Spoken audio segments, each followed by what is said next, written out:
For many, the blast of a trumpet evokes visions of judgment, wrath, and apocalyptic upheaval.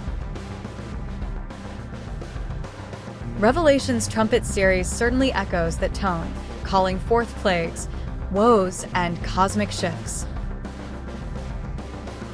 But Paul's last trumpet, revealed in 1 Corinthians 15 and echoed in 1 Thessalonians 4, sings a different tune. It's not the trumpet of condemnation, it's the trumpet of grace. This trumpet doesn't summon locusts or earthquakes, it heralds transformation. It's the sound of victory over death, the moment mortality is clothed with immortality, and believers are caught up to meet their Redeemer. It's resurrection, not ruin. It's the final note in a symphony of mercy, a mystery revealed, not a judgment unleashed.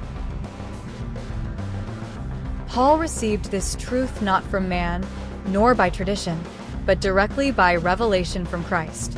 That distinction is essential. The trumpet of 1 Corinthians 15 verse 52 isn't part of Revelation's judgment cycle. It's an unsealed mystery specific to the church, signifying the end of the age of grace and the beginning of eternal communion.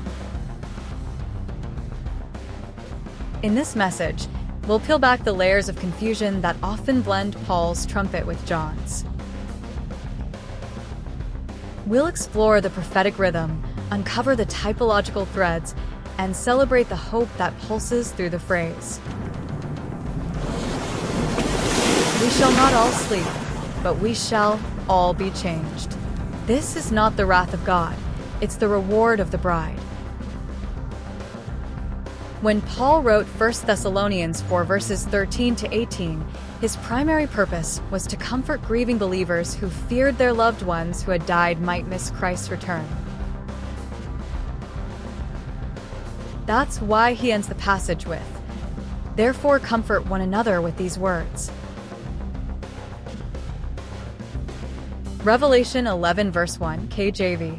1 And there was given me a reed like unto a rod, and the angel stood, saying, Rise, and measure the temple of God, and the altar, and them that worship therein.